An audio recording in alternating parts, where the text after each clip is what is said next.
Hi everyone. दोस्तों, आप सभी को मेरा नमस्कार।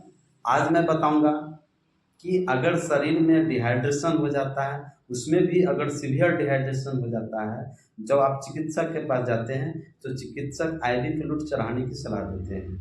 तो बहुत सारे आईवी फ्लूइड्स मार्केट में उपलब्ध होते हैं। तो आज मैं बताऊंगा सिर्फ और सिर्फ एनएस के बारे में कि एनएस का प्रयोग, जिसको हम नॉर्मल सलाइन कहते हैं, किन किन परिस्थितियों में, किन किन कारणों में एनएस का प्रयोग आईवी फ्लूइड चढ़ाया जाता है और किन कंडीशन में एनएस की बोतल नहीं चढ़ाने की सलाह दी जाती है और भूल से भी एनएस का प्रयोग इन बीमारियों में नहीं करें, उसको मैं बतलाऊंगा विस्तार से।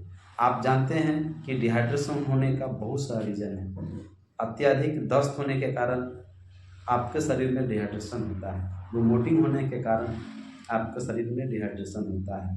डायरिया हो, डिसेंट्री हो, या फिर कई दिनों से आप जब खाना नहीं खाते हैं तो आपके शरीर में सोडियम की कमी होता है, बहुत सारे एलिमेंट्स तत्व साल्ट की कमी होती है। उस कंडीशन में भी डॉक्टर्स आईवी फ्लूइड लगाने की सलाह देते हैं।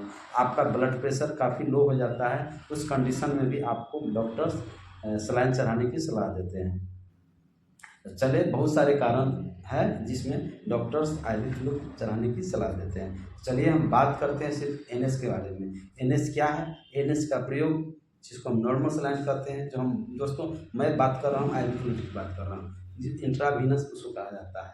तो एनएस का प्रयोग किन किन बीमारियों में चढ़ाया जाता है आईवी फ्लूइड, और किन किन बीमारियों में कदापि नहीं चढ़ाना चाहिए, जिससे पेशेंट की जान जा सकती है। वीडियो में बने रहें और वीडियो को आप ध्यान से देखें, पूरा देखें। अगर आप मेरे चैनल में नए हैं या फिर पहली बार मेरे चैनल से जुड़े हैं तो प्लीज़ लाइक करें, सब्सक्राइब करें और वीडियो को अंत तक जरूर देखेंगे। तो दोस्तों, एनएस का मतलब होता है नॉर्मल सलाइन।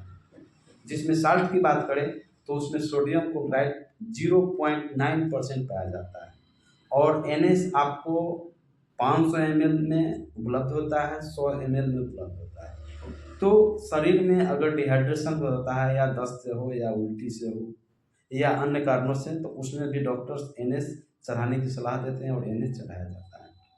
दूसरा होता है कि अगर किसी पेशेंट को डायबिटीज़ है, चीनी की बीमारी है, मधुमेह की बीमारी है, तो उस कंडीशंस में भी एनएस का प्रयोग किया जाता है, एनएस चढ़ाया जाता है। बात करें कि किसको नहीं चढ़ाना है, अगर किसी पेशेंट को हाइपरटेंशन है, उच्च रक्तचाप है, बीपी बढ़ा हुआ, याद रखें कोई भी आईवी फ्लूइड चढ़ाएं, चाहे किसी भी एज ग्रुप से बिलोंग करते हो पेशेंट, आपको वाइटल चेक करनी है, आपको हाइपरटेंशन जांच करनी है, आपको बीपी जांच करनी है, उसके बाद आपको आईवी फ्लूइड लगाने की सलाह होना चाहिए और आपको चढ़ाना चाहिए। तो अगर आपको हाइपरटेंशन है, उच्च रक्तचाप है, बीपी आपका बढ़ा हुआ है, ऐसे कंडीशंस में आपको एनएस नहीं चढ़ाना है। अगर आपके शरीर में सोडियम की मात्रा अधिक है तो उस कंडीशंस में आपको एनएस नहीं चढ़ाना है। चढ़ाना किस में है? तो डिहाइड्रेशंस में आपको कमजोरी हो गया है, उसमें आपको चढ़ाना है। दूसरा आपको चढ़ाना है कि शरीर में जब सोडियम की कमी है, उसमें आप इसको चढ़ा करके उसको नियंत्रण कर सकते हैं।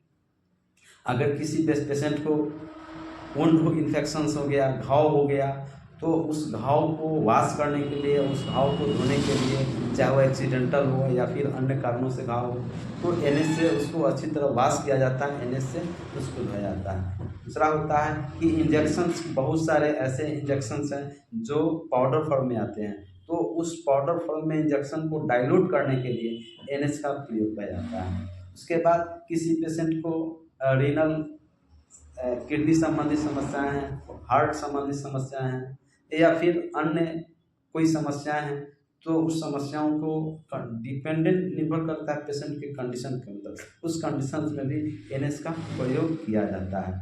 इस तरह से एनएस का प्रयोग करके रोगी को जान बचाया जाता है। और सबसे मूल बात है कि अगर शरीर में एचबी कम होता है, हीमोग्लोबिन कम होता है, वैसे में बहुत सारे आयरन सुक्रोज या उस ग्रुप के आयरन से संबंधित बहुत सारे ऐसे इंजेक्शंस होते हैं जो एनएस में डाइल्यूट करके और स्लो में पेशेंट को चढ़ाया जाता है।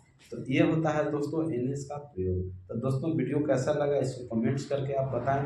अगर आप मेरे चैनल में नए हैं तो प्लीज़ मेरे चैनल को सब्सक्राइब करें, लाइक करें और वीडियो को अंत तक जरूर दें। अगले वीडियो में बताऊँगा डीएनएस का प्रयोग कहाँ करना है, आरएल का प्रयोग कहाँ करना है, 5% का प्रयोग कहाँ करना है, मिनिकुल का प्रयोग कहाँ करना है।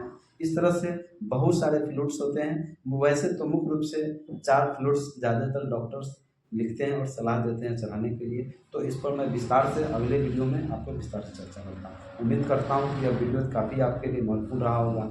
तो चैनल को लाइक सब्सक्राइब करेंगे जरूर। तो आप सभी को बहुत बहुत धन्यवाद।